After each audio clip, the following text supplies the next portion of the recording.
Hello everyone, welcome to your lecture on culture and mediation.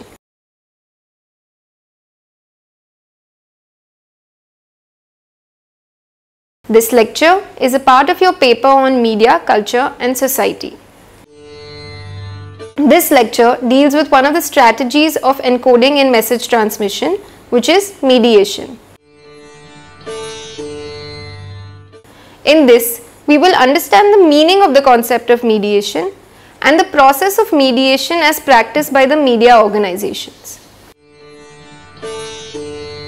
We will learn that media does not put before us the reality as it exists, rather it creates a version of reality taking into consideration the cultural codes of the society. We will discuss the different forms of mediation like structural mediation and cultural mediation and the issues associated with these forms. We will also discuss the concepts like framing that is done in the media representation of reality. It would help you critically analyze any of the media forms that you encounter in your everyday lives like television, cinema, news, etc.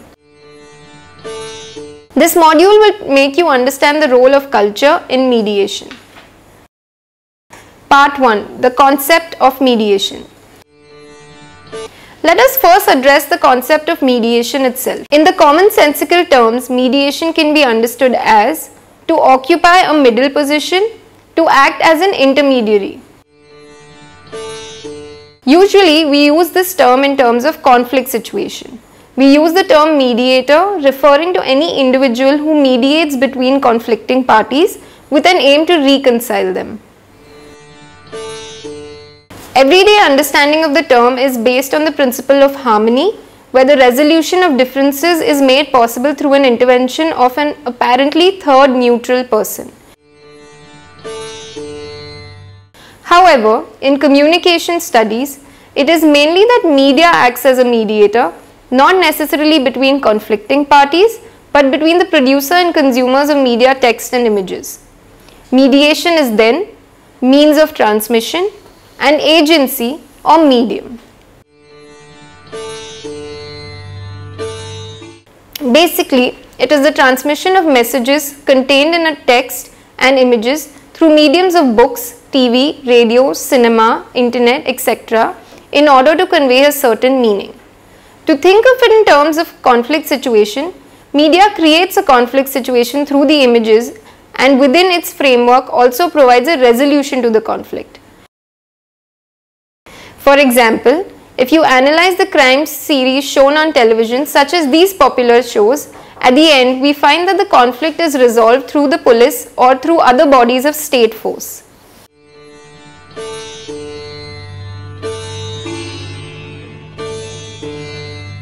This creates a sense of belief in the legal system and the supremacy of law is upheld. The repetitiveness of such conflict resolution in media images creates a feeling of familiarity and predictability in the audience. The result is the reaffirmation of the established belief systems held by the society. Recap of part 1. Therefore, in this part, we learn that mediation in terms of communication studies means transmission of messages contained in text and images through the mediums of books, TV, radio, cinema, internet, etc. in order to convey a certain meaning to the society. Part 2. Mediation as a process.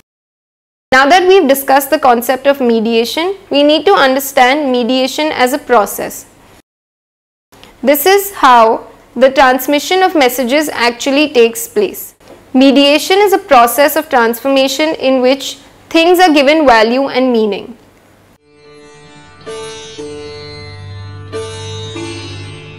The media technologies provide the symbolic resources and tools for making sense of everyday life. There are various processes of mediations such as communication and meaning construction. It includes creation and dissemination of cultural symbols in social life. We as consumers of such media, text and images creatively engage with the products of the media industry. For example, if you see an image of a cake and candles lit on it, what kinds of thoughts come to your mind? One can relate to some kind of celebration, maybe a birthday cake, an anniversary cake or an office promotion. Here, the cake as an object carries a cultural meaning, that is, of an occasion or celebration. People can relate to it in different ways, which means it is contextual in nature. Similarly, when we see wedding rituals on television serials, depending on our cultural backgrounds, we identify with the rituals and consider it to be reality. Like the specificity of clothing, rituals, hymns, grandeur, etc. The makers of image working in the cinema and television industry make use of such objects, arts and artifacts from real world and create cultural resemblance with which the audience identifies. Now, the question arises, how is it possible for the media to keep the audiences engaged with its images? And what strategies does it employ in order to persuade the audience to identify with its images? We will address these one after the other. However, to answer these questions, we need to understand the different forms of mediation, which are structural mediation and cultural mediation. Recap of part 2. We will begin with structural mediation, but before that, let us revise what we have learned till now, which is mediation as a process. Mediation as a process involves communication, that is, it facilitates transmission of messages from one to one and one to many. Second, meaning construction, that is the addition of value and meaning to media, text and images based on the cultural background of the audience.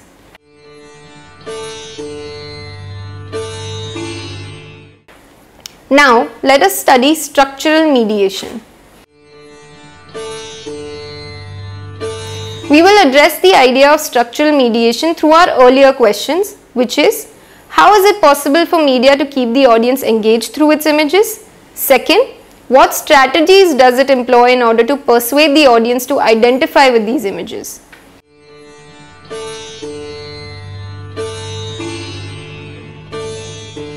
Raymond Williams provides an answer to these above questions through his notion of structure of feeling and planned flow. Let us know the process of mediation through the two concepts given by Williams. He draws our attention to the fact that one should interpret television as a text, as it would enable us to unravel the structure of television programs which resembles or corresponds to the structure of our everyday life. However, media texts are not reflection of reality. Rather, it creates a form of mediated reality.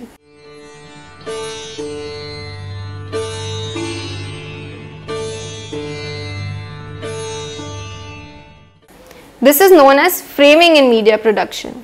What is framing? It is where the producer of images selects what needs to be included and omitted in the representation of any story. The selection of images, William argues, is determined by a structure of feeling, that is, the creation of certain emotion feeling by carefully omitting and including parts of media, text and images.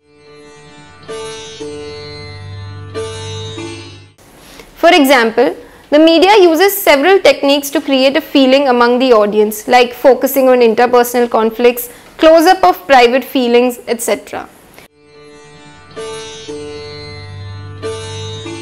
Such strategies collapses the contextual difference between the process of encoding and decoding, as it constrains both decoding and encoding. The results is the prevalence of dominant structure of feeling, which supports the interests of the producers of the media text and sets the limits on how an audience can interpret the television text. Purnima Mankekar, the author of the book Screening Culture and Viewing Politics, through her ethnographical study on the Indian women television viewers, demonstrates how participants in her study in Delhi identified with the female characteristics on television shows through what she calls bhav, feelings or emotions.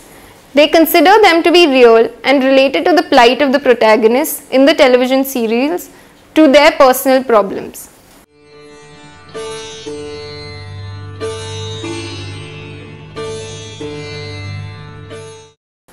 So, we got the answer to the first question, which was, how is it possible for the media to keep the audience engaged through its images? The answer is through the notion of structure of feeling. The media offers an alternative to the experience of everyday life through the identification with television film characters, through our engagements with the narratives of media texts, and our obsession with internet chatting. Now, let us move on to the second question. What strategies does media employ in order to persuade the audience to identify with its images? The answer lies in Williams' concept of flow. Television programs and their schedule of broadcasting are carefully planned to create a kind of sequence of flow without any interruptions. One may consider that television advertisements between programs are interruptions. William considers advertisements to be a part of the sequence of flow, as they are carefully placed by the producers of media image.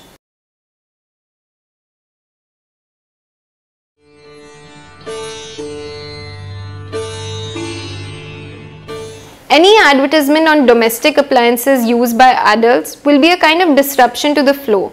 Therefore, such advertisements are neglected on cartoon channels. Such a planned flow is one of the defining characteristics of broadcasting, embodying the structure of feeling. Even in terms of timing of television programs, one can find a kind of flow or sequence in them. For example, if you observe the cartoon channels on television, the advertisements shown in between are all meant for children products such as food, clothes, gadgets, anything related to children only. William stresses the need to analyze the structure of any program on television. He gives the blueprint of television news format as an example, where he argues that news follows a structural and linear pattern which can be analyzed under 4 headings.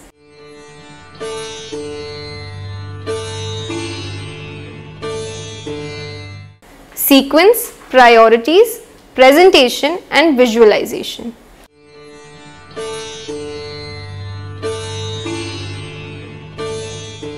Sequence. In the beginning of the news bulletin, there is always the news headlines followed by the detailing of the news.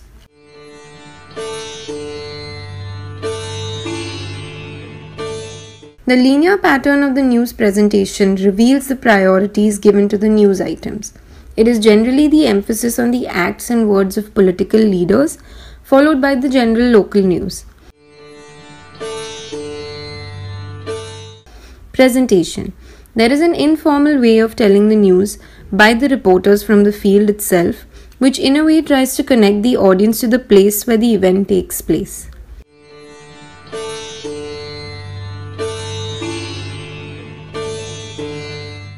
Visualization. The televisual impression of seeing the events live and even edited versions makes the audience feel more connected to the event.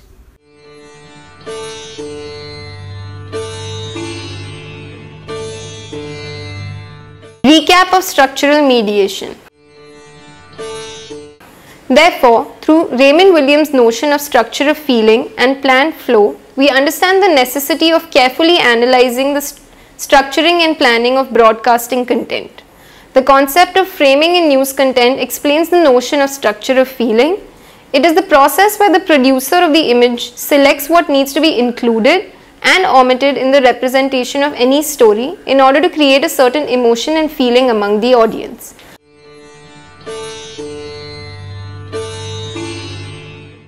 The result is the prevalence of dominant structure of feeling, which supports the interests of the producers of the media text and sets a limit on how the audience is able to interpret the text. Television programs and their schedule of broadcasting are carefully planned to create a certain sequence of flow without any interruptions.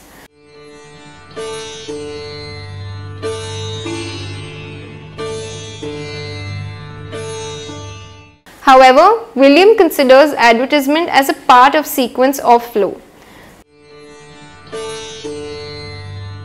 The notion of flow is understood, according to Raymond Williams, is by the structure and linear pattern followed by news and can be analyzed under 4 headings of sequence, priorities, presentation and visualization. Now let us discuss cultural mediation. Cultural mediation is one such activity in which rich and varied cultural heritage, art, craft and one of the community of area is disseminated to a large community.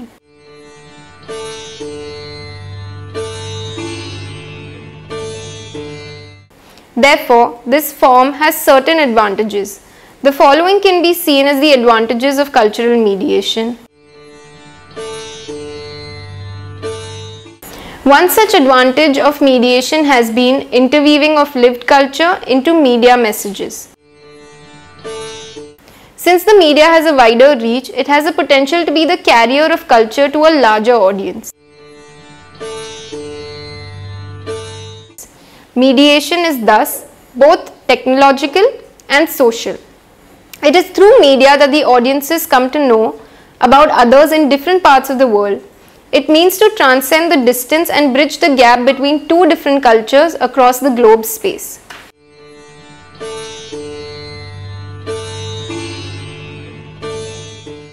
For example, when we see the live coverage of any event in some important part of the world in our living room, like the finals of Barclays Premier League or a Coldplay concert, or when we receive the world political news over the internet, it gives us a sense of reality, denying both difference and distance. This is a result of globalization. But what is globalization?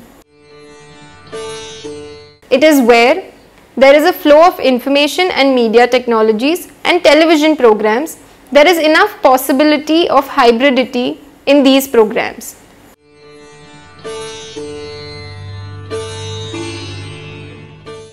William Mazzarella points out that there is a confrontation between global and the local.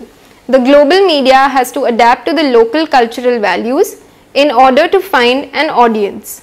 He points out that the mediation precedes the arrival of media, as the local culture is already an outcome of social technologies of mediation.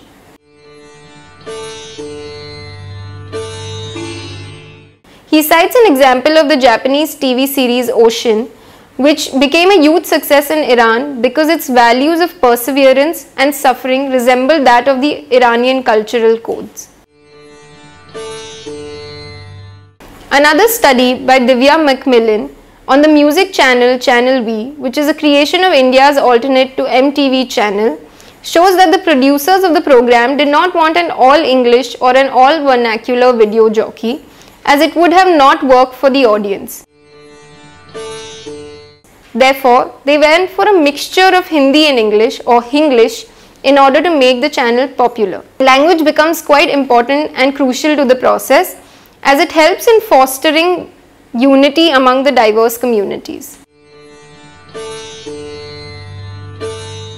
Evidences of globalization are not only seen in media products but other cultural products too.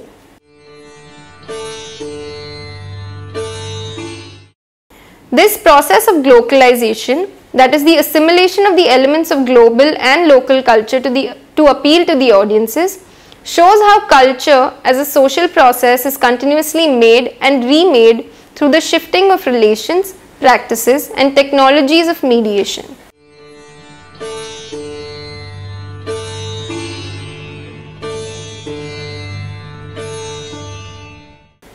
Cultural mediation through radio, television also provides a framework to the audience to develop national culture and public participation.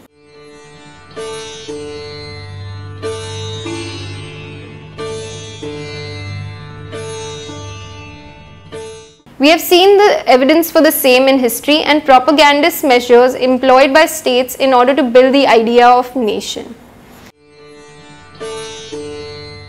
Another famous example is Benedict Anderson's Imagined Communities, where he relates the growth of nationalism with print media. Similarly, during Indian freedom struggle, newspapers played an important role in spreading the message of nationalism and freedom.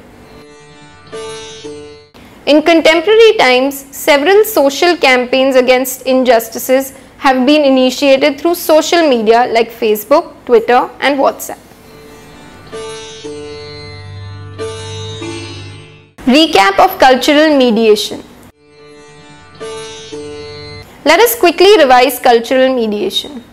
Cultural mediation is one such activity in which rich and varied cultural heritage, art, and crafts of one community or area is disseminated to a larger community.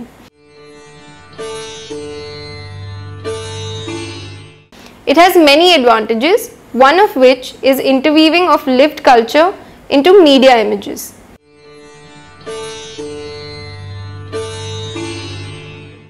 Media is a carrier of culture to large audiences and is both technological and social. It fosters globalization and the new term glocalization, which is the assimilation of the elements of global and local culture to appeal to the audiences.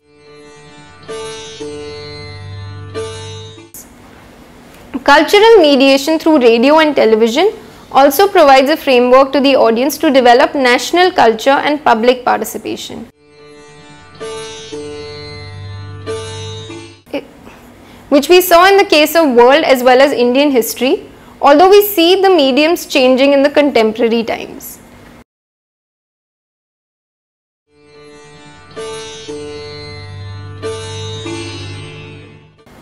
Part 3. Mediation, Reality and Politics of Representation.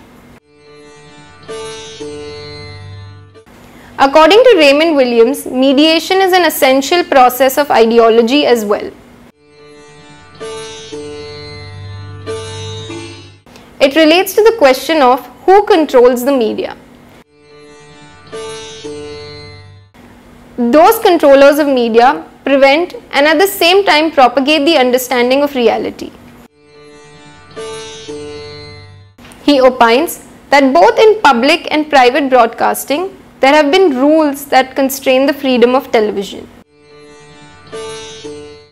For example, a political leader or any person in position of power can put pressure on the individual stations to alter the news content.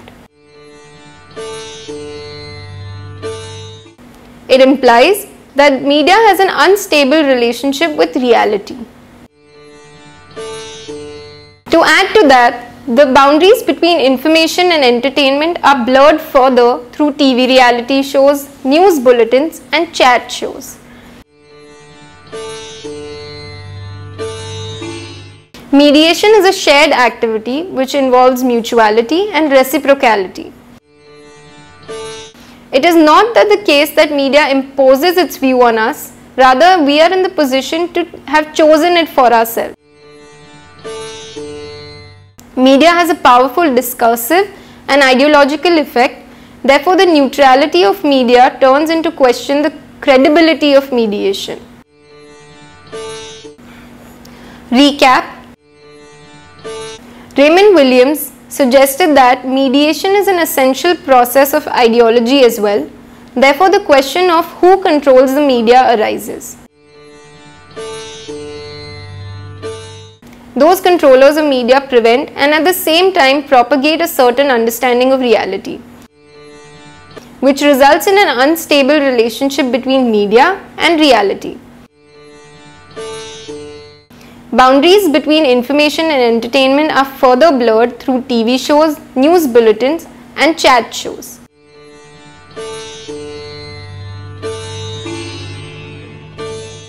With this explanation, I hope you have learnt that mediation is understood as a process where there is a convergence of culture, society, and media technologies.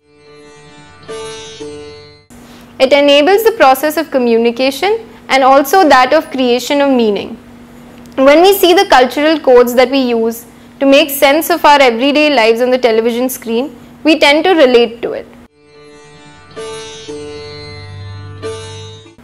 However, it runs the risk of promoting the dominant cultural values, serving the interests of a few sections of the society.